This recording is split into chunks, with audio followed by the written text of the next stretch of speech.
आज के मेहमान। अथ स्वागतम् शुभ स्वागतम् अथ स्वागतम् शुभ स्वागतम् आनन्द मङ्गल मङ्गलम् आनन्द मङ्गल मङ्गलम् हितप्रियं भारत भारतम् हितप्रियं भारत भारतम् स्वागतम् शुभ स्वागतम् अथ स्वागतम् शुभ स्वागतम्।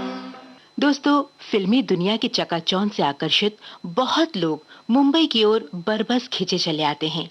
आंखों में सतरंगी सपने सजाए जैसे परवाने शमा पर न्यौछावर होते हैं। इनमें से बहुत से लोग वो मकाम हासिल कर भी लेते हैं जिसकी तमन्ना में वो फिल्मी दुनिया में कदम रखते हैं। कुछ लोग पर्दे पर नजर आते हैं तो कुछ लोग पर्दे के पीछे रहना पसंद करते हैं और कुछ लोग ऐसे भी होते हैं जो फिल्मी दुनिया में दिलचस्पी ही नहीं रखते। फिल्मी दुनिया की मालूमात उनकी उंगलियों पर होती है, बावजूद इसके ग्लैमर से वो दूर ही रहते हैं। जब बात फिल्मों की चलती है तो इंसानी फितरत के तहत लोगों को अपने पसंदीदा कलाकार के बारे में, उसकी जिंदगी के बारे में, जिंदगी के पहलुओं के बारे में जानने की दिलचस्पी होती ही है। कुछ एक लोग ऐसे भी होते हैं जिन्हें फिल्मों के दूसरे पक्ष जैसे डायरेक्शन, म्यूजिक वगैरह के बारे में जिज्ञासा होती है, यानी कहें एक अनार 100 बीमार। ऐसे ही फिल्मी दुनिया के बीमार लोगों के लिए अपनी उंगलियों पर जवाब रखते हैं सीएम देसाई यानी बाबू भाई देसाई। और आज बाबू भाई हमारे मेहमान हैं विविध भारती के स्टूडियो में। बाबू भाई, आपका स्वागत है। नमस्कार। नमस्कार। फिल्मी दुनिया में आपके एक हमनाम हुए हैं बाबू भाई मिस्त्री। तो आप हमें जल्दी से बताइए कि बाबू भाई मिस्त्री कौन है? बाबू भाई मिस्त्री बहुत बड़े फोटोग्राफर हैं और ट्रिक फोटोग्राफी में बहुत ही एक्सपर्ट हैं और जहाँ कहीं भी ट्रिक फोटोग्राफी की जरूरत पड़ती है बाबू भाई मिस्त्री को बुलाया जाता है। आपने साबित कर दिया कि हर सवाल का जवाब आपकी उंगलियों पर है। अच्छा, आप हमें ये बताइए कि फिल्मी दुनिया के बारे में जानकारी जमा करने का जो शौक है, इसके वायरस आपको कब और कैसे लगे? ये हम लोग जब 52 में सांता क्रूज में रहने को आए तो हमारे पड़ोस में संगीतकार रोशन साहब रहते थे जी। कॉमेडियन सुंदर जी रहते थे और एक और संगीतकार थे विनोद। तो इनके वहाँ कभी आशा जी आ रहे हैं, कभी लता जी आ रहे हैं, कभी रफ़ी साहब आ रहे हैं और सुंदर जी के यहाँ शम्मी कपूर आ रहे हैं, भगवान एक्टर आ रहे हैं। तो वो एक हम लोगों को बचपन में एक बड़ा क्रेज़ हो गया था उनको देखने का कि कैसे ये कपड़े पहनते हैं, कैसे होते हैं। तो वो बचपन का वो शौक़ था। फिर जब बड़े हुए तो हिस्ट्री की जानकारी जानने इकट्ठी करनी शुरू की मैगज़ीन से या लोगों से मिल के कि सुंदर अंकल को पूछता था ये गाना कैसे रिकॉर्डिंग होता है। वो मुझे ले जाते थे, फेमस में दिखाते थे कि देखो बेटा ऐसा सिंगर गाते हैं, ऐसा रिकॉर्डिंग होता है, ऐसे म्यूजिशियन बजाते हैं। तो मेरे को पहले से जानने का बड़ा शौक़ था। तो धीरे धीरे मैं सारी सब माहिती इकट्ठी करने लगा।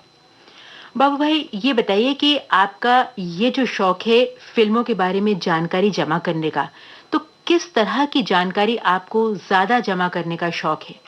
पहले तो शुरू में क्या था कि मेरे को म्यूज़िक का बड़ा शौक था जी। तो सिर्फ म्यूज़िक की जानकारी मैंने इकट्ठी की कि भाई इस गाने को किसने गाया है, संगीतकार कौन है, लिरिक्स कौन है, इसके म्यूज़िक डायरेक्टर कौन है। ये सब इकट्ठा करने के बाद मुझे मालूम पड़ा कि अरेंजर कौन है, क्योंकि अरेंजमेंट भी इस गाने की एक बड़ी ये होती है। उसके लिए फिर स्टूडियो में जाने लगा कि सेबस्टियन साहब कैसे हैंडल करते हैं और म्यूजिशियन क्या क्या बजाते हैं। तो वो सारी जानकारी हासिल की। इसके बाद फिर मैंने देखा कि अभी डायरेक्टर भी इम्पोर्टेंट चीज़ होता है, तो डायरेक्टरों का स्टडी करना शुरू किया, फिर राइटरों का स्टडी करना शुरू किया। फिर धीरे धीरे सोचा कि क्यों नहीं फिल्म इंडस्ट्री का पूरा रिसर्च करूं। बाबू भाई, आपने बात की संगीत की। संगीत फिल्मों का सशक्त पक्ष होता है। हाँ जी। तो कौन सा ऐसा पहला वो कलाकार या पहला वो गाना था जिसने आपको अपनी ओर आकर्षित किया था? पहला गाना जब मुझे याद है कि मैं जब छोटा था, मेरे डैडी बजाते थे, तो 44 में फिल्म आई थी भरथरी। तो उसमें जो सुरेंद्र का गाना था, भिक्षा दे दे मैया पिंगड़ा, उसने मुझे सबसे पहले बचपन में इम्प्रेस किया था। तो आप अभी इस वक्त हमारे श्रोताओं को कौन सा गीत अपनी पसंद का सुनवाना चाहेंगे? मैं अपना सुनवाना चाहता था बरसात का गाना। बरसात फिल्म का कौन सा गाना? जो राग भैरवी पे आधारित है। जी। मैं जिंदगी में हरदम रोता ही रहा हूँ। बाबू भाई, हमारी इंटरव्यू शुरू हुई है और हर जो अच्छा काम है वो हंसकर मुस्कुराकर शुरू किया जाता है, तो आपने शुरुआत में ही रोने गाने को क्यों पकड़ लिया? इसका एक रीज़न है कि आप देखेंगे फिल्म लाइन में सबसे ज़्यादा राग भैरवी यूज़ किया गया है जी। और भैरवी पे इतने अच्छे गाने बने हैं, तो इसमें रोने धोने का सवाल नहीं। इसके साथ एक किस्सा है, वो बताना चाहता था मैं कि सुनने वालों को भी ज़रा जानकारी मिले कि आपने देखा होगा पहले जो 49 के पहले जो गाने आते थे सैड, वो वन ट्रैक बड़े स्लो गाने होते थे, डल, उसमें अरेंजमेंट नहीं होती थी। और मैं अक्सर देखता था लोग जैसा गाना पर्दे पे आया लोग बाहर चले जाते थे उठ के। तो शंकर जयकिशन ने एक नया प्रयोग किया कि सैड को इन्होंने रिदमिक बनाया। तो ये इसलिए मैंने आपको गाना ये सुनाना चाहता हूँ, रोता था। आप देखिए कि वो सैड रिदमिक है, उसमें रिदम है, सैडनेस है, मगर साथ में रिदमिक सैड है। तो ये प्रयोग शुरू किया इन्होंने शंकर जयकिशन ने। आइए सुनते हैं शंकर जयकिशन का प्रयोग फिल्म बरसात से। बहुत हैरानी की बात है कि राज कपूर के साथ मुकेश का नाम ज्यादा जुड़ा, लेकिन हैरानी की बात है कि इस गाने को गाया मोहम्मद रफी ने।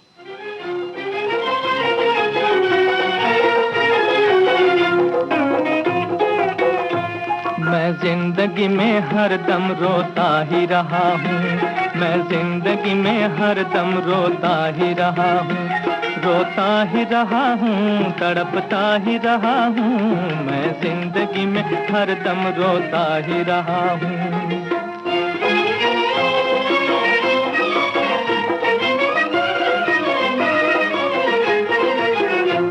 उम्मीद के दिए बुझे दिल में है अंधेरा, उम्मीद के दिए बुझे दिल में है अंधेरा, जीवन का तो साथी न बना कोई भी मेरा, जीवन का तो साथी न बना कोई भी मेरा, फिर किसके लिए आज मैं जीता ही रहा हूँ, मैं जिंदगी में हरदम रोता ही रहा हूँ, मैं जिंदगी में हरदम रोता ही रहा हूँ, रोता ही रहा हूँ, तड़पता ही रहा हूँ, मैं जिंदगी में हरदम रोता ही रहा हूँ।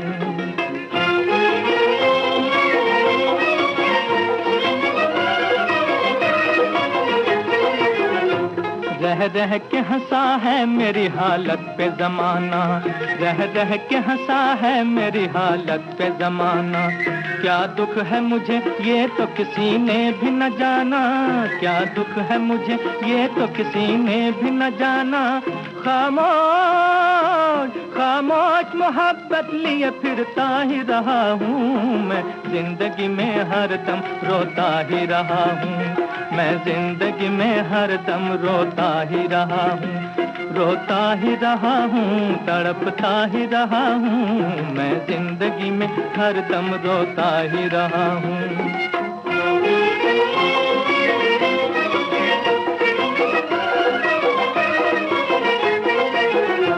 आई न मुझे राज मोहब्बत की फजाएं, आई न मुझे राज मोहब्बत की फजाएं, शर्माई मेरी आँख से सावन की घटाएं, शर्माई मेरी आँख से सावन की घटाएं, लहरों में सदा गम की मैं बहता ही रहा हूँ, मैं जिंदगी में हरदम रोता ही रहा हूँ, मैं जिंदगी में हरदम रोता ही रहा हूँ, रोता ही रहा हूँ, तड़पता ही रहा हूँ, मैं जिंदगी में हरदम रोता ही रहा हूँ, मैं जिंदगी में हरदम रोता ही रहा हूँ। बाबू भाई, आपकी पसंद सुनी, शंकर जयकिशन का प्रयोग सुना, साथ ही हमने ये भी सोचा कि बरसात फिल्म के लिए मोहम्मद रफी ने जो गाना गाया वो कितना सुंदर, कितना सुरीला, कितना अच्छा था। लेकिन ऐसी क्या बात है कि राज कपूर ने मोहम्मद रफी का साथ न रख के मुकेश को साथ रखा? उनको मुकेश की आवाज़ ज़्यादा सूट होती थी और रफ़ी साहब को अक्सर रखते थे उनके। आप देखें जोकर में भी गाना दिया है इनको, फिर श्री 400 में भी है, पर ज़्यादा उनको उनके जो पर्सनालिटी को मुकेश की आवाज़ ज़्यादा सूट करती थी। बाबू भाई, आते हैं आपके शौक पर। आपने जो फिल्मी जानकारी जमा करने का शौक बचपन से पाला, इसके लिए आपने भागकर फिल्में देखी होंगी। फिल्म जानकारी जुटाने के लिए आपने तरह तरह के पापड़ भी बेले होंगे, तो उसके बारे में थोड़ा सा हमें बताइए। उसमें क्या था कि जब फिल्मों का शौक लगा जी, तो मैं अच्छी फिल्में देखना पसंद करता था, म्यूज़िकल हो और सोशल हो। एक्शन फिल्में मुझे बिल्कुल पसंद नहीं थी शुरू से। तो म्यूज़िकल मैंने चोरी चोरी 7-8 बार देखी, जी बरसात कई बार देखी, जी मेरा नाम जोकर कम से कम मैंने 17-18 बार देखी होगी, मुझे बहुत पसंद आई वो फिल्म। संगम बहुत बार देखी। तो जिसमें दिल को छूने वाले डायलॉग्स हों और सुमधुर संगीत हो, तो सुनने का मज़ा आता है, देखने का मज़ा आता है। और साथ में गाने का पिक्चराइजेशन भी इतना अच्छा होता था राज कपूर की फिल्मों में, तो और 4 चाँद लग जाता था गाने को। आपकी बातों से ऐसा लग रहा है कि आपके पसंदीदा कलाकार राज कपूर रहे हैं। बचपन से ज़्यादा इम्प्रेस उनसे था और मैंने हर एक म्यूज़िक डायरेक्टर को स्टडी किया। मेरे में एक चीज़ थी कि मैं हर एक को सुनता था, उसमें से फिर जो बेस्ट आया उसी उसी पे मेरी पसंद रहती थी। तो मैंने नौशाद साहब का म्यूज़िक सुना, अनिल विश्वास का, सबका सुना। पर जो कंप्लीट सॉन्ग्स होता था, जैसे अरेंजमेंट, सिंगिंग, अरेंजमेंट, तो Shankar Jaikishan is my favourite. और उनके म्यूज़िक में मुझे इतना आनंद आता और इतना वेरिएशन मिला है जो और किसी संगीतकार में नहीं है। अगर मैं इस वक्त आपसे पूछूं कि आप कौन सा गाना सुनवाएंगे, तो आप शंकर जयकिशन का गाना सुनवाएंगे या किसी और संगीतकार का? मैं पंचमदा का सुनाऊंगा। जी इसमें एक खास बात है कि एक देखिए, कव्वालियाँ तो बहुत लोगों ने बनाई है, जी पंचमदा ने कव्वाली केदार राग पे बनाई है। और वो है बर्निंग ट्रेन करके फिल्म आई थी, जी तो उसमें एक कव्वाली थी, पल दो पल का साथ हमारा, जी पल हाँ। दो पल की यारी है, ये राग केदार पे है। आइए सुने।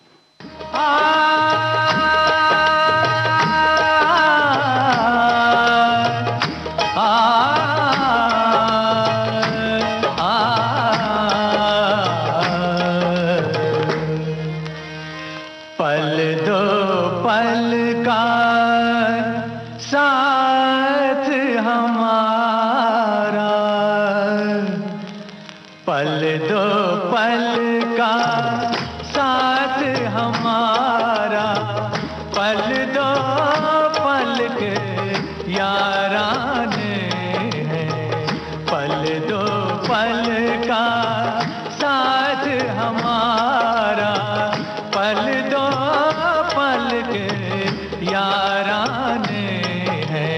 इस मंजिल पर मिलने वाले, इस मंजिल पर मिलने वाले, इस मंजिल पर मिलने वाले, उस मंजिल पर खो जाने हैं। पल दो पल का साथ हमारा, पल दो पल के याराने हैं। पल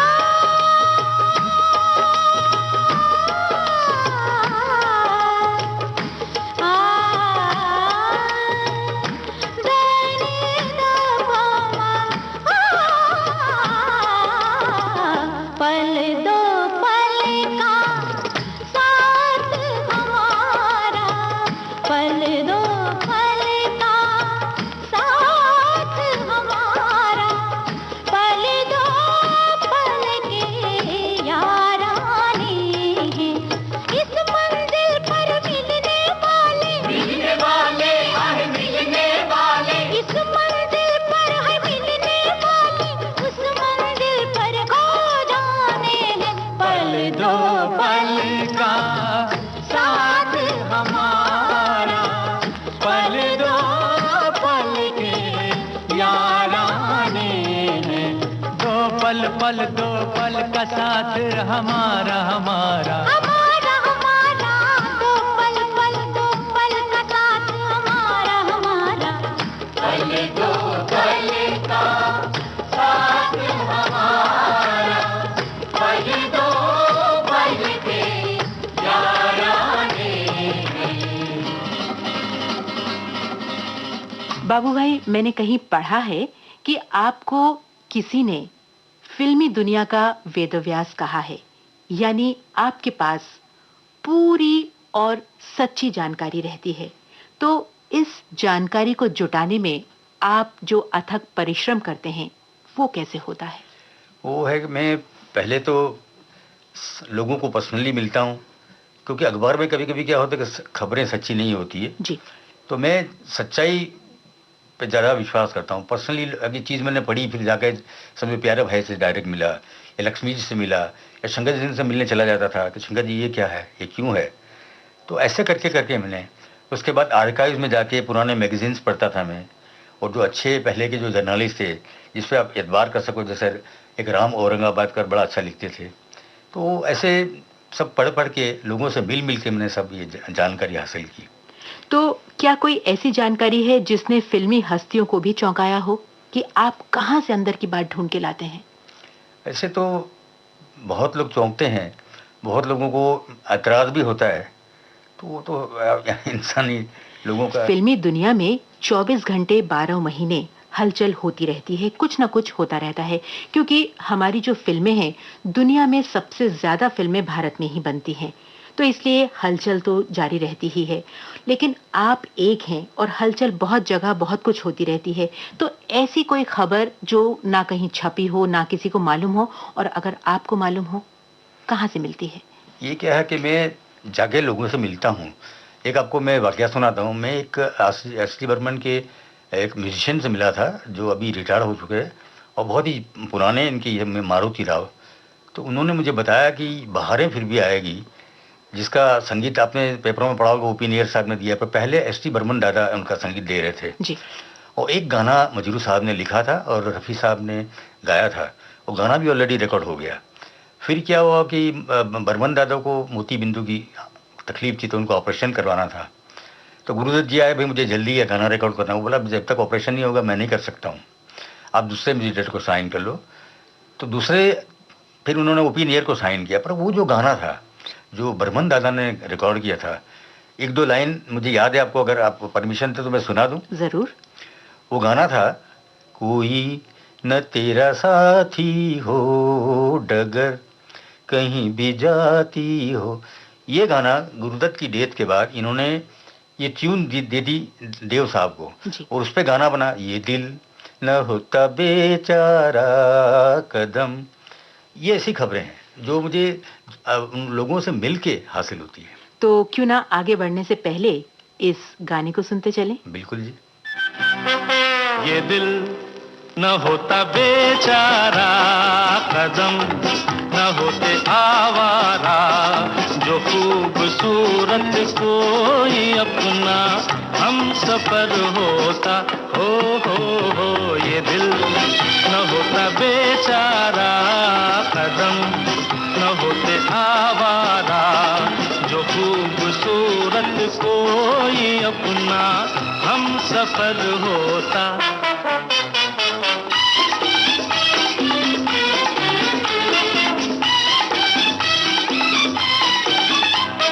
सुना जब से ज़माने हैं बहार के, हम भी आए हैं राही बन के प्यार के।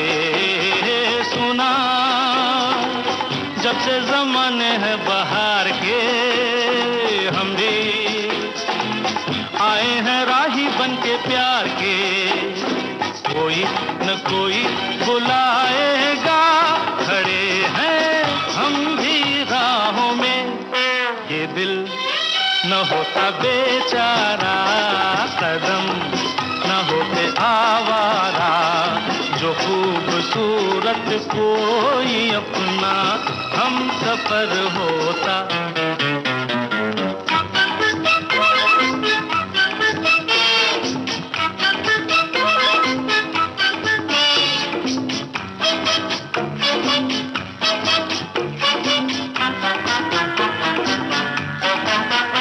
अरे माना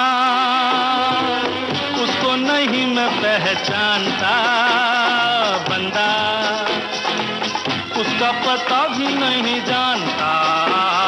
माना उसको नहीं मैं पहचानता, बंदा उसका पता भी नहीं जानता। मिलना लिखा है तो आएगा, खड़े हैं हम भी राहों में। ये दिल न होता बेचारा कदम न होते आवारा, जो खूबसूरत कोई अपना हम सफर होता।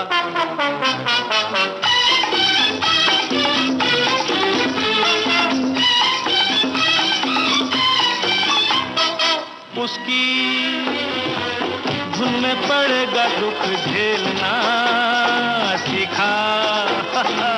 हमने भी पत्थरों से खेलना, उसकी धुन में पड़ेगा दुख झेलना सीखा।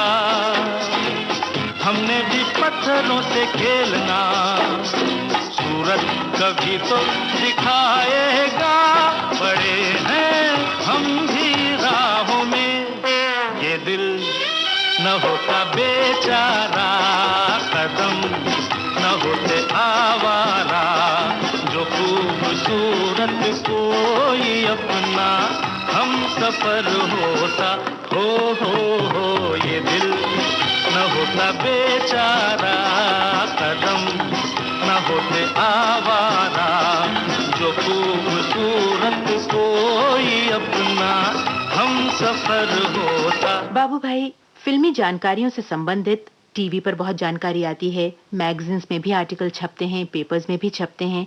तो जो जर्नलिस्ट हैं वो फिल्मी हस्तियों के आसपास घूमकर जानकारी इकट्ठी करते हैं। तो क्या ऐसे कुछ लोग ऑथेंटिसिटी के लिए आपकी सलाह लेते हैं, आपकी मदद लेते हैं? वो लोग पहले उनसे मिलते हैं जी। या तो वो लोग खुद बता दें कि आप हमारे बारे में जानकारी चाहिए तो आप बाबू भाई के पास चाहिए। जैसे अभी प्यारे भाई जी हैं, कोई भी जर्नलिस्ट या कोई टीवी चैनल वाले उनके पास जाते हैं, फोटोग्राफ चाहिए जानकारी, तो सीधा मेरे पास डाइवर्ट करते हैं कि आप बाबू भाई से हमारी जानकारी, फोटोग्राफ जो भी चाहिए बाबू भाई से मिल जाएगा। अच्छा, आप मुझे एक बात बताइए कि आपकी फिल्मी दुनिया में इतनी दिलचस्पी है कि आप फोटो इकट्ठी करते हैं, जानकारियां इकट्ठी करते हैं, तो इसे किस तरह से आप व्यवस्थित करते हैं कि आपको जो जानकारी है वो याद भी रहे और वक्त बेवक्त अगर आपको चाहिए तो आप उसको निकाल के दूसरों को दिखा सकें? फोटोग्राफी का, फोटो का क्या है कि मैंने उनका एल्बम बनाया हुआ है, फोटो एल्बम बनाया हुआ है जी। और कुछ आर्टिकल की मैंने सिस्टमेटिक फाइल बना के रखी है ताकि मुझे ताबड़तोड़ मिल जाए। जैसे लक्ष्मीकांत प्यारेलाल की अलग फाइल है, शंकर जैन की अलग फाइल है, और दूसरी जो जानकारियां हैं तो उसकी एक अलग आर्टिकल फाइल बना के रखी है। जैसे मान लीजिए कि एक कलाकार ने कितनी फिल्में की हैं, एक गीतकार ने कितने गीत लिखे हैं, या एक संगीतकार ने कितनी फिल्में की हैं, ये सभी जानकारी आपके पास तरतीब से रखी हुई है, आपने रजिस्टर्स में मेंटेन की हुई है। लेकिन कई फिल्में ऐसी भी होती हैं जो डायरेक्टर अपने हाथ में तो लेता है लेकिन वो पूरी नहीं कर पाता, या कई फिल्में ऐसी होती हैं जो बन तो जाती हैं लेकिन डब्बा बंद हो जाती हैं। इनकी जानकारी को आप क्या करते हैं? उनकी जानकारी भी मैंने रखी हुई है। अभी मुझे 2-3 साल से, जब मैं ये टीवी सीरियल लाइन में बिजी हो गया हूँ, तो अभी 3-4 साल में मैंने इकट्ठा नहीं किया है। बाकी पहले आप देखिए तो अभी जैसे एक बाएं हाथ का खेल फिल्म बन रही थी जो अभी रिलीज नहीं हुई, जिनमें म्यूजिक एलपी लक्ष्मीकांत प्यारेलाल का, मेरे पास एलपी है उसकी जी। एक अन्नू मलिक की फिल्म है, एक भप्पीदा की फिल्म है, तो उनको कभी जरूरत पड़ती है तो वो मेरे से ट्रांसफर करवाते हैं। सुना है कि आप जितने कार्यक्रम होते हैं उसमें आप रिसर्च वर्क करते हैं, तो ये किस तरह से करते हैं? ये क्या है कि मेरा सबसे पहले ये एक सीरियल आ रही थी, गाता रहे मेरा दिल जी। तो उन्होंने पहले रिसर्च कोई दूसरे थे, मेरे मित्र ही थे, तो फिर इनको किसी ने बताया कि भाई आपको डिटेल ज़्यादा जानकारी चाहिए तो इनसे मिलिए। इन्होंने मेरा एक इंटरव्यू देखा था जो लहरें 20 वॉल्यूम में आया था, जिसमें मेरे सामने सवाल रखा गया था कि आजकल के म्यूजिक डायरेक्टर ओरिजिनल्स क्यों नहीं है।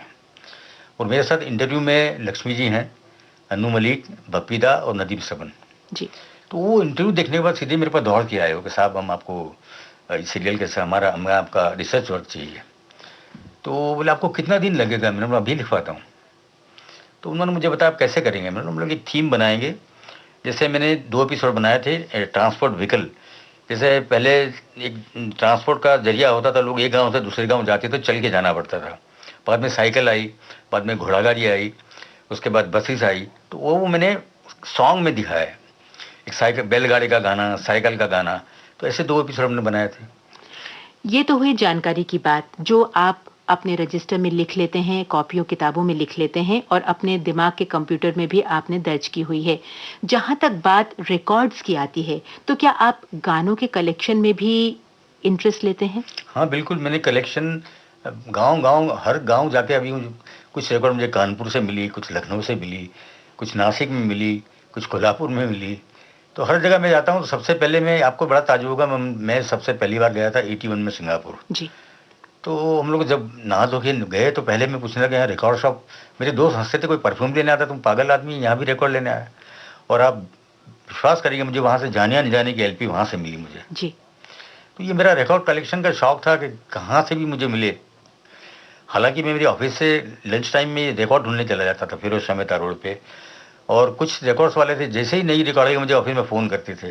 एक कालबाजी पे दादा फ़ोन थे, एक हीरो म्यूज़िक हाउस, तो उनका जैसे कि कुछ भी आया तो मुझे वो लोग फ़ोन करके बुला लेते। इसका मतलब ये हुआ कि अगर आपको कुछ प्रेजेंट करना हो तो आपके लिए उपयुक्त प्रेजेंट है पुराने जमाने के रिकॉर्ड्स। सही बात है आपकी। कभी कभी ऐसा भी होता है कि लोग फायदा उठाने की कोशिश करते हैं। लोग जानते हैं कि आपको जिस चीज का शौक है उसके लिए आप कुछ भी कीमत देने पर राजी होंगे। तो क्या कभी ऐसा हुआ? हाँ, कभी कोई चोर बाजार में जाता था तो 78 की रिकॉर्ड जो पहले मुझे 10 रुपये में देते थे उन्होंने 100 रुपये कर दिया जी।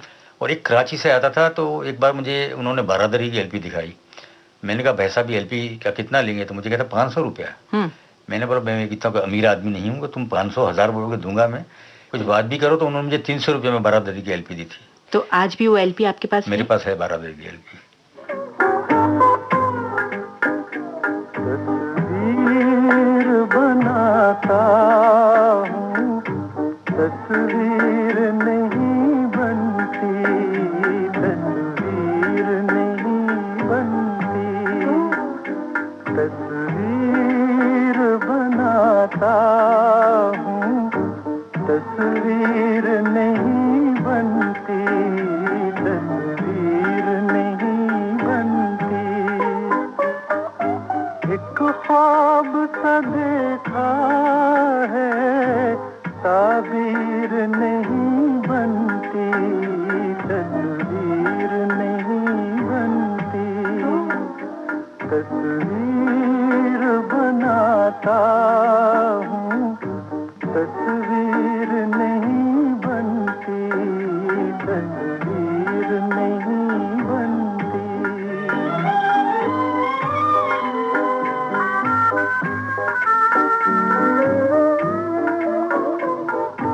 बेदर्द मोहब्बत का इतना सा है अफसाना, बेदर्द मोहब्बत का इतना सा है अफसाना। नजरों से मिली नजरें, मैं हो गया दीवाना।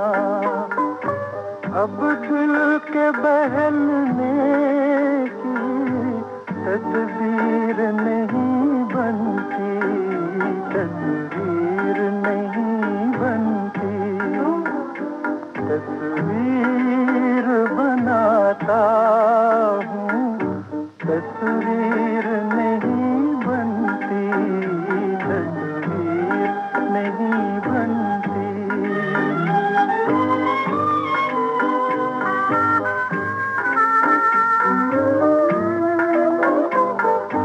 दम भर के लिए मेरी दुनिया में चले आओ, दम भर के लिए मेरी दुनिया में चले आओ।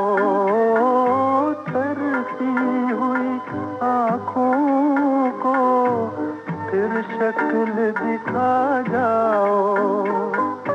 मुझसे तो मेरी बिगड़ी तकदीर नहीं बनती, तस्वीर नहीं बनती, तस्वीर बनाता हूँ, तस्वीर नहीं बनती, तस्वीर नहीं बनती, तस्वीर बनाता हूँ। बाबू भाई, पर्दे के सामने का कलाकार जितनी शोहरत कमाता है, जितना माल कमाता है, उतना जो पर्दे के पीछे का कलाकार होता है वो उसमें वो बात नहीं होती।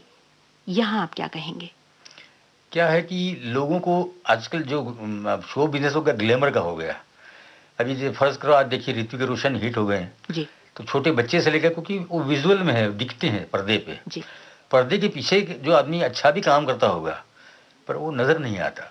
तो मेरा सवाल यही है कि जब आपके पास ज्ञान का अपार भंडार है, तो आप पर्दे के पीछे क्यों रहना चाहते हैं? दुनिया के सामने क्यों नहीं आना चाहते?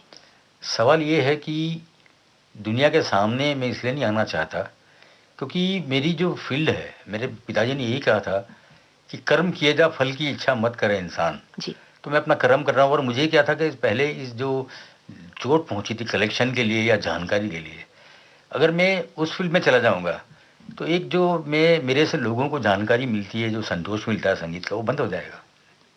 ये बात तो आपने बिल्कुल सही कही कि आप हम लोगों की सेवा निस्वार्थ कर रहे हैं। आपके पास ज्ञान का जो अपार भंडार है, उसका दान आप खुले दिल से कर रहे हैं। यहाँ मैं आपसे यही फिर से एक बार जानना चाहूंगी कि आपके पास इतनी जानकारी है, बावजूद इसके आपने कभी कोई फिल्म बनाने की या कभी डायरेक्शन की नहीं सोची? नहीं, इसलिए नहीं सोची कि हमारी क्या फैमिली बहुत बड़ी है, जी वो मेरे पे बहुत जिम्मेदारी है।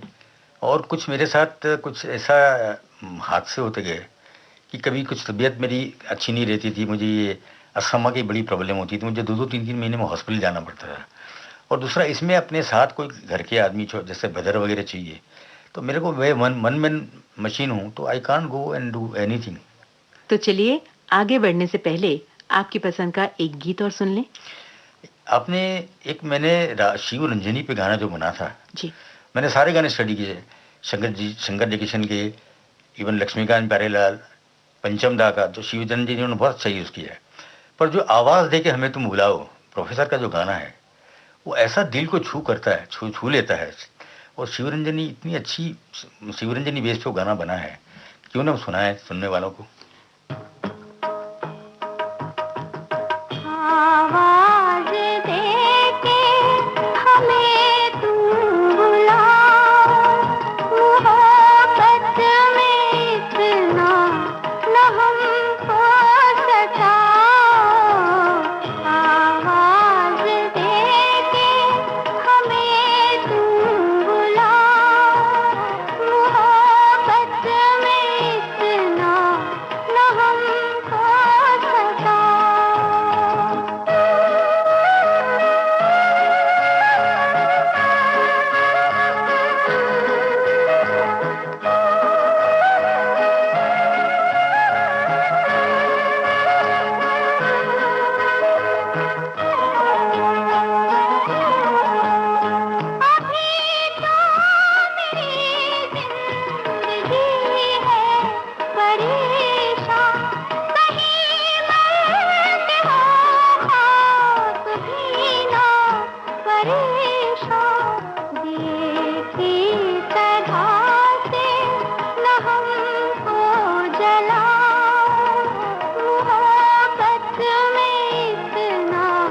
न हमको सताओ।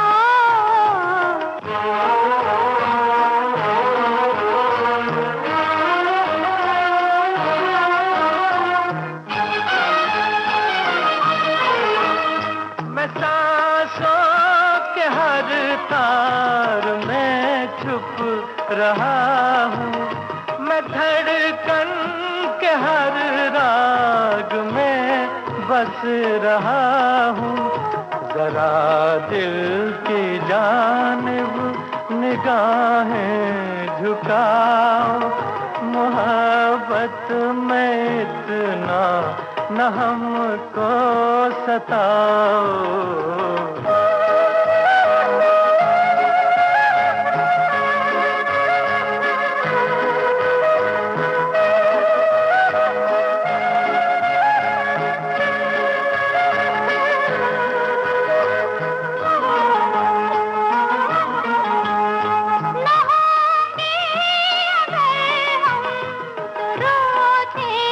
रहोगे सदा दिल मदामल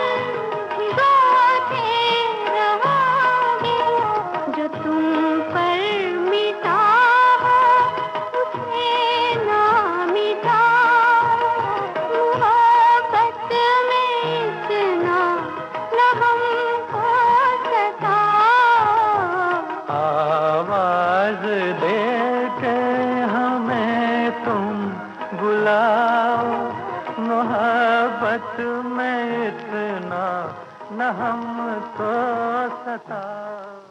राग शिवरंजनी पर आधारित प्रोफेसर फिल्म का ये गाना सच में दिल को छू गया और जितनी बार इस गाने को सुनो उतना ही आनंद आता है। यहाँ मैं आपसे ये जानना चाहूंगी बाबू भाई, आपने संगीत की कभी विधिवत शिक्षा लेने की कोशिश की? मैं एक दिन क्या हुआ कि पहले मेरे स्टेज पे गाता था जी। तो हमारी बिल्डिंग में एक सत्यानारायण का पूजा का प्रोग्राम हो रहा था, वहाँ मैं गा रहा था। तो रोशन साहब वहाँ आके ऐसे खड़े हो गए, इतने ध्यान से सुनने लगे। दूसरे दिन ये जो राकेश रोशन को हम गुड्डू बोलते थे, छोटा था, उनको भेजा, जा बाबा को बोला। मैं गया तो बोलता बेटे तुम अच्छा गाते हो, ताल सुर में गाते हो, किसी उस्ताद के पास सबसे तालीम लो, मैं आपको चांस दूंगा। मेरा हौसला बढ़ा, मैंने दादर में कल्याण संगीत विद्यालय ज्वाइन की, पर मेरे डैडी चाहते थे कि मैं उनके प्रोफेशन में आऊँ। तो उनका दिल दुखा के मैं अपना शौक पूरा करना नहीं चाहता था। हालांकि उन्होंने मुझे गुस्से में निकाल भी दिया था घर से। फिर अब 2-3 दिन किसी ने 1-2 दिन किसी ने खाना वाना खिलाया, फिर वही पेट घर चलाया, डैडी से माफ़ी मांगी और उनके धंधे में चला गया।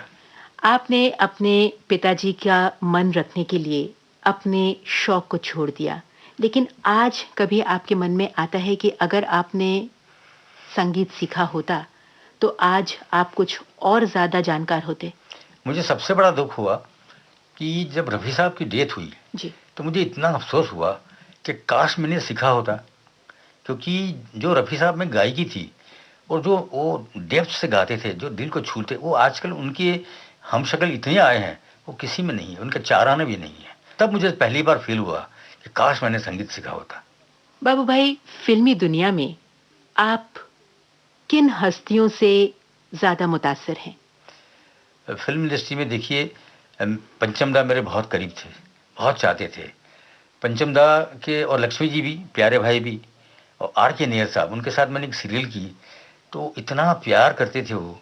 सवेरे 8 बजे से उनका फ़ोन आए और मेरी मिसेस को बोले भाभी जी साहब सोएं, उठेंगे तो बोलो, और सुबह का खाना उनके साथ, शाम का खाना उनके साथ, इतनी आत्मीयता हो गई थी।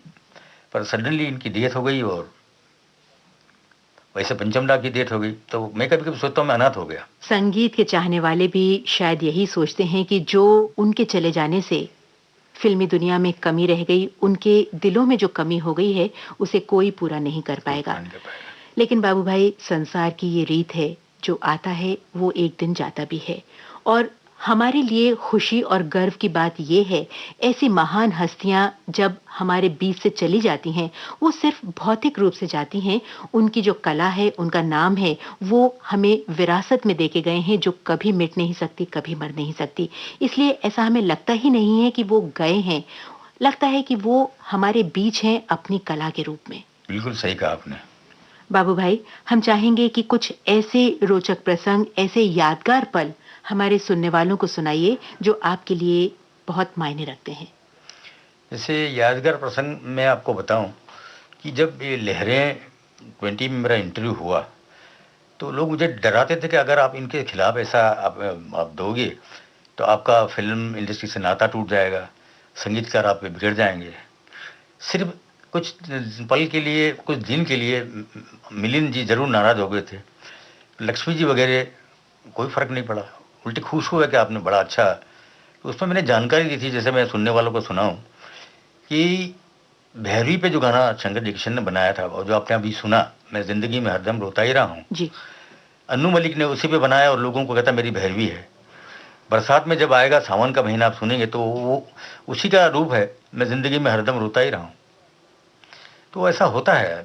अभी मेरे को दुख ये होता है कि आप कहिए कि हमने वहाँ से इंप्रेशन लिया है। जैसे लक्ष्मी जी ने खुद कहा कि हाँ, हम शंकर जी किशन को हम मानते हैं और हम उनकी स्टाइल से एंट्री हमारी है और हम उनको फॉलोअप कर रहे हैं और देवर जीनियस, और हमने उनसे भी इंस्पिरेशन लिया है। जैसे मैं आपको एग्जांपल दूं, ये आपने जो मिस्टर इंडिया का गाना सुना होगा, काटे नहीं कटते दिन ये रात जी, वो शंकर जी का गाना है, बॉयफ्रेंड का, धीरे चल भीगी हवा। तो इंस्पिरेशन हर कोई लेता है अच्छी चीज़ से। जैसे अभी मैंने बहुत से संगीतकारों को देखा, मैं रोशन साहब के यहाँ जाता था, उनके घर में शंकर जैन की फ़ोटो लगी हुई थी, वो भी बड़े फ़ैन थे शंकर जैन के।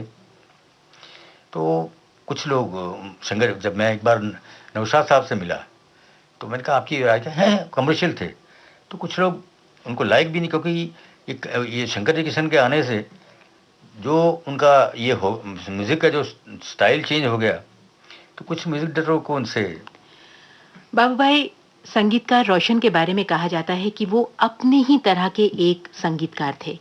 अपने कला में बहुत माहिर थे और अपने संगीत के लिए बहुत मेहनत भी करते थे। और कहते हैं कि बरसात की रात फिल्म की वो कव्वाली, ये इश्क इश्क है इश्क, आज तक वैसी कव्वाली फिर दोबारा किसी ने नहीं बनाई और ना किसी ने कोशिश की। सुनते हैं कि उस कव्वाली को बनाने के लिए उन्होंने खास तौर पर लखनऊ से कव्वाल बुलाए थे। नहीं, आपकी बात सही है। और अब उसमें देखिए कि उन्होंने इतने सारे सिंगर को किस खूबी से गंवाया है। और उसमें रफ़ी साहब भी हैं, मन्ना डे साहब भी हैं, आशा जी भी हैं, सुधा मल्होत्रा भी हैं, बातिश भी हैं। भी हैं। तो उन्होंने इतना अच्छा, और उनकी आप देखिए गाने का टेम्पो से शुरू से लेके, और बहुत अच्छी कव्वाली बनी है। तो बाबू भाई, क्यों ना आगे बढ़ने से पहले इसी कव्वाली का एक अंश सुनते चले। बिल्कुल बिल्कुल। ये इश्क इश्क है इश्क इश्क, ये इश्क इश्क है इश्क इश्क, ये इश्क इश्क है इश्क। जासोज की हालत को, जासोज की हालत को जासोज ही समझेगा। मैं शमा से कहता हूँ, महफिल से नहीं कहता, क्योंकि ये इश्क इश्क है इश्क इश्क, ये इश्क इश्क है इश्क। शहर तक सबका है अंजाम जलकर खाक हो जाना, शहर तक सबका है अंजाम जलकर खाक हो जाना। बने महफिल में कोई शमाया परवाना हो जाए, क्योंकि ये इश्क इश्क है इश्क इश्क, ये इश्क इश्क है इश्क इश्क, ये इश्क इश्क है इश्क।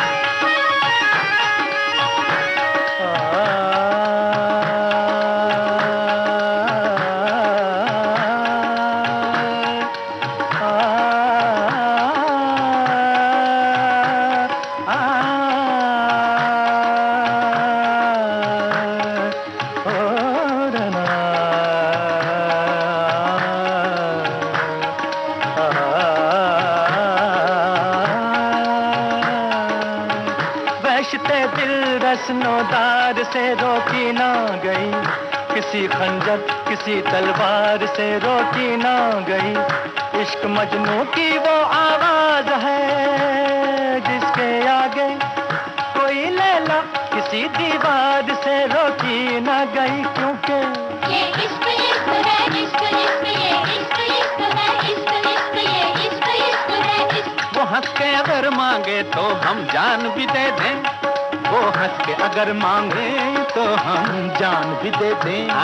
ये जान तो क्या चीज है, ईमान भी दे दे, क्योंकि ये इश्क इश्क है इश्क इश्क, ये इश्क इश्क है इश्क इश्क, ये इश्क इश्क है इश्क। नाजो अंदाज से कहते हैं कि जीना होगा, जहर भी देते हैं तो कहते हैं कि पीना होगा। नाजो अंदाज से कहते हैं कि जीना होगा, जहर भी देते हैं तो कहते हैं कि पीना होगा। जब मैं पीता हूँ तो कहते हैं कि मरता भी नहीं, जब मैं मरता हूँ तो कहते हैं कि जीना होगा। ये इश्क इश्क है इश्क इश्क, ये इश्क इश्क है इश्क इश्क, ये इश्क इश्क है इश्क। मज़हबे इश्क की हर रस्म कड़ी होती है, हर कदम पर कोई दीवार खड़ी होती है। इश्क आजाद है, इश्क आजाद है, हिंदू ना मुसलमान है। इश्क आप ही धर्म है और आप ही ईमान है। इश्क जिससे आगा नहीं शेख ब्राह्मण दोनों, उस हकीकत का गरजता हुआ ऐलान है। इश्क इश्क ना पूछे ओए इश्क ना पूछे दीन धर्म नो, इश्क ना पूछे जाता, इश्क ते हथों गर्म लहो विच डुबियां लख कराता तेरे इश्क। ये इश्क इश्क है इश्क इश्क, ये इश्क इश्क है इश्क इश्क, ये इश्क इश्क है। बाबू भाई, आप फिल्मी दुनिया से एक अरसे से जुड़े हुए हैं और इस दौर में जो बदलाव आए हैं, चाहे वो संगीत के हों, चाहे गीत के हों, फिल्म मेकिंग के हों, डायरेक्शन के हों, तकनीक के हों, वो सब आपकी आंखों के सामने से गुजरे हैं। तो आप हमें ये बताइए कि उस दौर में क्या होता था और आज क्या हो रहा है। पहले क्या होता था कि हर संगीत का काफ़ी मेहनत, धुन बनाने में मेहनत लेता था। उसके बाद सारे सिंगर लोग उनके घर पे जाकर रिहर्सल करते थे और एक-एक नहीं 2-2 3-3 दिन आकर रिहर्सल करने के बाद जब फाइनल रिकॉर्डिंग के पहले भी एक फुल रिहर्सल होता था। और सबसे बड़ी खूबी आप देखिए कि वन माइक रिकॉर्डिंग होता था और एट ए स्टेज सारे म्यूजिशियन वगैरह एट ए टाइम। और आजकल के जो गाने हैं जो पीसीज में होते हैं, कुछ वो जैसे सीजनल फ्रूट की तरह है। और पहले जैसे आज के सिंगरों में और पहले के सिंगरों में ये फ़र्क था कि वो लोग अपनी अपनी उसमें जान डाल देते थे गाने में। आज तो क्या है, वो आ जाते हैं, दिन में 4-4 5-5 डबिंग होता है, तो वो they are not putting complete efforts. पहले की जो फ़िल्में होती थीं, उनमें माना कि गाने बहुत ज़्यादा होते थे। एक-एक फ़िल्म में 10-10, 12-12 गाने होते थे। इसका मतलब ये हुआ कि जो गीतकार है, उसे भी बहुत मेहनत करनी पड़ती थी। बिल्कुल। संगीतकार को बहुत मेहनत करनी पड़ती बिल्कुल। थी और गायक को भी बहुत सारे गाने एक बार में गाने पड़ते थे, यानी एक दिन में गाने पड़ते थे। लेकिन आज जब सिंगर्स ज़्यादा गाने एक दिन में गाते हैं, तो ऐतराज़ क्यों होता है? नहीं, तभी भी सिंगर लोग सिर्फ 2 गाने गाते थे, मैं देखता था। मुझे लक्ष्मी जी ने बताया था कि एक ही बार हमने रफ़ी साहब एक दिन में 4 गाने किए थे, जी। जब वो फ़ॉरेन टूर पे जा रहे थे। जी। बाकी ये 2 गाने इसलिए आज वो गाने जो याद रहते हैं, तो ये लोग आज की तरह भागते नहीं थे 4-4, 5-5, 6-6 गाने। और बीच में मैंने सुना था कि एक सिंगर कहता है मैंने आज 28 गाने गाए। बाबू भाई, एक बात मैं आपसे और जानना चाहूँगी, बात क्या जानना चाहूँगी, आपकी इस बारे में क्या राय है वो जानना चाहूँगी। आज अगर हम छोटे बच्चों को भी किसी फ़िल्म शो में या किसी टीवी सीरियल में गुनगुनाते गाते देखते हैं, तो वो पुराने गानों को चुनते हैं। और कई बच्चे मैंने ऐसे देखे हैं जो शास्त्रीय संगीत की रचनाओं को चुनते हैं, जो ख़ासी मुश्किल होती हैं। तो उस दौर का संगीत आज 40-50 साल के बाद भी अपने मोहपाश में किस तरह लोगों को बांधे हुए है? क्या खासियत थी उस संगीत में जो आज के संगीत में नहीं है? उसमें एक चीज़ थी कि उनकी जो ट्यून होती थी, जी। धुन बड़ी सिंपल होती थी, सरल होती थी और उनके जो शब्द, लिरिक भी बड़े सीधे-साधे, सरल। जैसे आप पहले के गाना देखेंगे, आम आदमी भी, कुली भी गुनगुनाएगा, समझ पाता था। और आजकल के गाने तुकबंदी वाले हैं। तो अच्छा, आज बच्चा भी अगर घर में गाएगा, तो डैडी मम्मी आके उसको एक स्लैप देंगे। और पुराने गाने लोगों को, जो माँ-बाप जो पुराने गाने चाहते हैं, तो उनके घर में पुराना गाना तो उनके छोटे बच्चे बचपन से या फादर मदर उनको ट्रेनिंग करवाते हैं। जैसे मैंने बहुत बहुत से बच्चे देखे, सुरेश वाडकर के यहाँ आते हैं, कल्याण जी भाई के वहाँ आते हैं। छोटे-छोटे बच्चे 10-10, 12 साल के ऐसे क्लासिकल गाने गा रहे हैं। जी। तो एक और अपना प्रोग्राम आता है, उसमें आप देखेंगे कितने बच्चे लोग गाते हैं और काफ़ी अच्छा गाते हैं। जी। तो ये कमाल है उन उन पहले के दौर का संगीत का, कि वो संगीत इतना मीठा था कि लोगों को ज़हन से निकल नहीं सकता है। और आज का संगीत इतना नॉइज़ी और इतना कुछ तुकबंदी वाला होता है कि आपको याद भी नहीं रहेगा। ऐसा कहा जाता है कि शंकर जयकिशन भव्य ऑर्केस्ट्रा के लिए बहुत जाने माने गए हैं। उनके ऑर्केस्ट्रा में 100-100 लोग हुआ करते थे। लेकिन आज जब वही 100 लोग एक सिंथेसाइज़र के ज़रिए आप सुनते हैं, यानी उतना संगीत, उतनी भव्यता जब आप सिंथेसाइज़र के ज़रिए सुनते हैं, तो वो उतनी क्यों नहीं सुहाती है जितनी वो सुहाती थी? अभी पहले क्या थे, जो म्यूजिशियन बजाते थे, जी। तो वो दिल से बजाते थे और वो आपके दिल को छूता था। जैसे भाई हारमोनियम आपके सामने कोई बजाएगा और वही हारमोनियम के कॉर्ड्स अगर आप इलेक्ट्रॉनिक पे सुनेंगे, तो आपको बिल्कुल अच्छा नहीं लगेगा। मुझे याद आता है कि कल्याण जी भाई ने पहली बार क्ले वायलिन पर जब बीन निकाली थी और वो नागिन फ़िल्म में इस्तेमाल हुई, तो किसी को मालूम नहीं पड़ा कि ये असली बीन बज रही है या ये क्ले वायलिन का इस्तेमाल किया जा रहा है।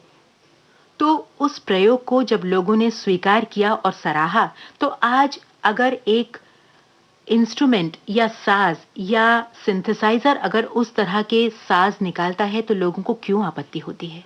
मैं आपको एक एग्जांपल सुनाता हूँ। मैं किशन कन्हैया की रिकॉर्डिंग में गया था, गाना रिकॉर्ड हो रहा था। जी। तो मुझे गाना रिकॉर्ड होने के बाद राकेश रोशन ने पूछा, कैसा लगा भाव है आपको? मैंने कहा, ये जो शंख है ओरिजिनल आपने क्यों नहीं बजाया? क्यों? मैंने बोला, इसकी इफेक्ट ऐसी आ रही है जैसे इलेक्ट्रिक ट्रेन का हॉर्न बज रहा है, ये शंख नहीं बज रहा है। क्योंकि शंख आप देखें जैसे ओम कैसे करते हैं, वो नाभि से निकलता है। तो ओरिजिनल शंख बजाएंगे। अब ये ट्रेडिशनल सॉन्ग था, तो जैसे कल्याण जी भाई ने पूर्व पश्चिम में जो इंस्ट्रूमेंट कैसे यूज़ किया, आरती आज तक लोग भूल नहीं पाए और किशन कन्हैया का गाना लोगों को याद तक नहीं है। जी। बाबू भाई, आप संगीत के बदलते दौर की बात कर रहे थे, तो तो संगीत में एक दौर आया था जिसमें भारतीयता थी, फिर एक दौर आया जिसमें पश्चिम संगीत की दखलंदाजी होने लगी। आज हम कहाँ हैं? आज हम दोनों के बीच में हैं। जी। जैसे हमारा भारतीय संगीत शुरू हुआ, तो पहले जो फिल्मों में जो संगीतकार है वो सब स्टेज से आए थे, ड्रामा के। तो अब शुरू के अब गाने सुनेंगे तो नाट्य संगीत आपको ज़्यादा मिलेगा उसमें। उसके बाद जब ये थोड़ा न्यू थिएटर से रविंद्र संगीत आया, वो जो आज तक जिंदा है। सबसे पहला जो हमारा संगीत है वो दिया न्यू थिएटर्स ने। वो आप देखिए, सैगल साहब के गाने सुनिए या पंकज मलिक के गाने सुनिए, आज तक पसंद किए जा रहे हैं। उसके बाद अनिल विश्वास साहब ने 40 में एक नया प्रयोग किया, वॉल्स का। उन्होंने एक अली बाबा करके फिल्म थी, उसमें इन्होंने वॉल्स का प्रयोग किया, और उसके सही आफ्टर 10 ईयर्स बाद नौशाद साहब ने उसका बहुत अच्छा इस्तेमाल किया दास्तान में, तररी अररी अररी, ये वॉल्स। उसके बाद फिर ऐसी फिल्में बनी जैसे बरसात आई म्यूजिकल। फिर वापस जो रिवाइवल ऑफ द वॉल्स हुआ, ये नैयर साहब लेके आए 56 में। ऐ दिल है मुश्किल जीना यहाँ, ये वॉल्स हैं। मदन साहब ने भी अच्छा वॉल्स दिया, ज़मीं से हमें आसमां पर बिठा के अदालत में। जरूर। पर वॉल्स पे सबसे ज़्यादा अच्छे गाने बनाए शंकर जयकिशन ने। जैसे ये शुरू किया था इन्होंने अनाड़ी में, दिल की नज़र से, एक दिल सौ अफसाने, तुम ही तुम हो मेरे जीवन में जी, असली नकली, तेरा मेरा प्यार अमर जी। उसके बाद इन्होंने मेरा नाम जोकर में, जीना यहाँ मरना यहाँ, कल आज और कल, भंवरे की गुंजन जी।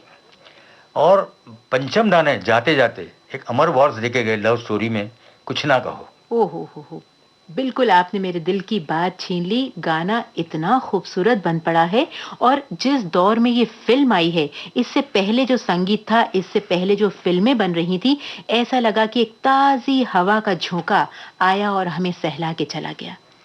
बीच में एक चित्रगुप्त जी ने भी कमाल वॉल्स पे बनाया था, और ये फिल्म आई थी साउथ की, मैं भी लड़की हूँ।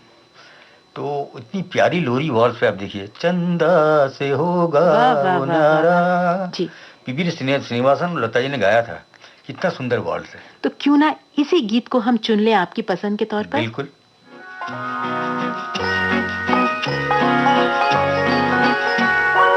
चंदा से होगा वो प्यारा, फूलों से होगा वो न्यारा, नाचेगा आंगन में छम छम, नन्हा सा मुन्ना हमारा।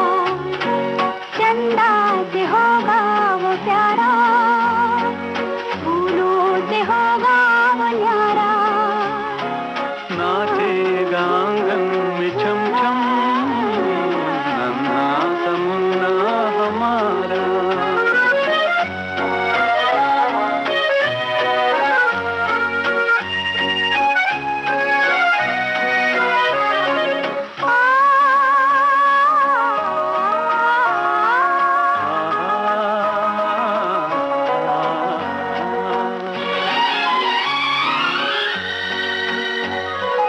खिलती हो जैसे कली सी, होगी ज़बां तो तली सी,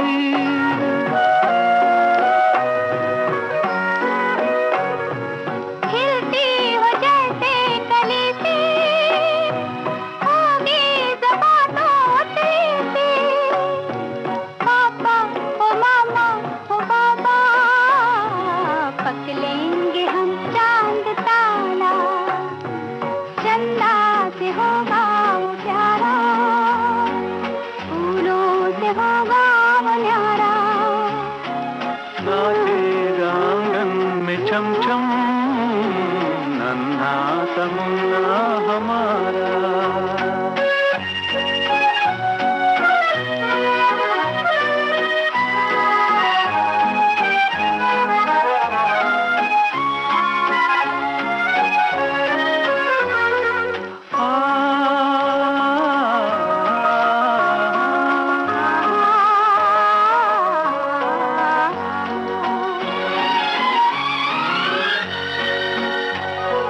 अब तक छुपा है वो ऐसे, सीपी में मोती हो जैसे,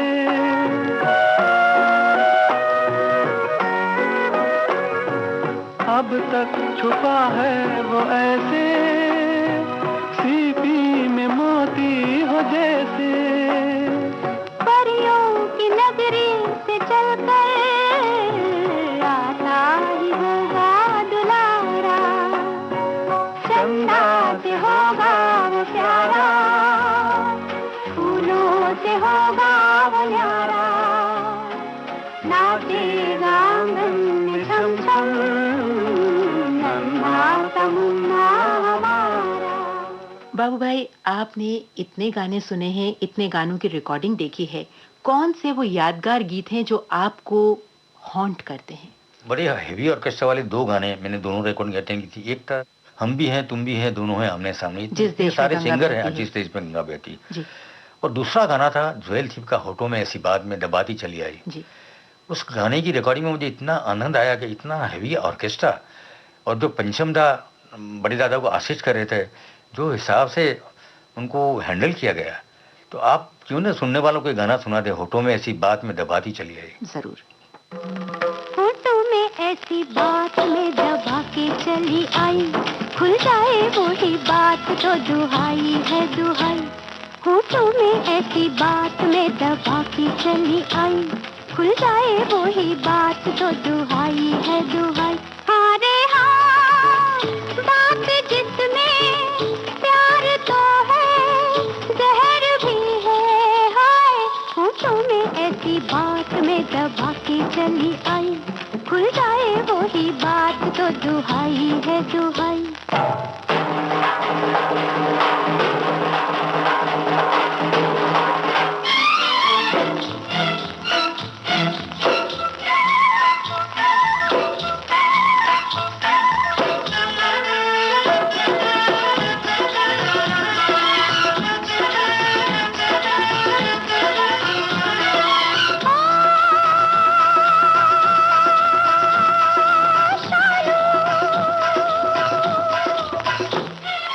रात काली नागन सी हुई है जवान,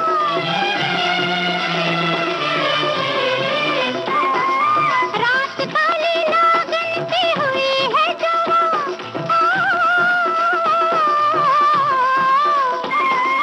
हाय दैया किसको डसेगा ये समा, हाय दैया किसको डसेगा ये समा। जो देखूं पीछे मुड़ के तो पग में पायल तड़पे, आगे चलूं तो धड़कती है सारी अंगनाई।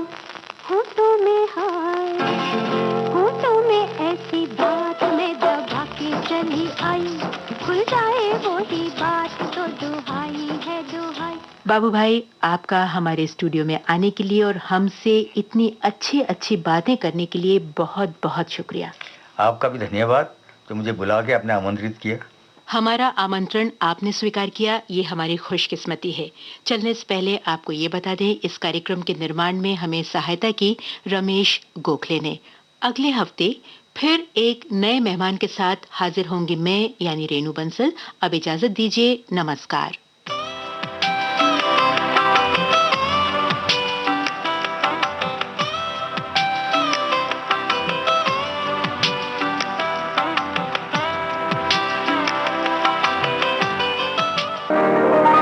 आज के मेहमान।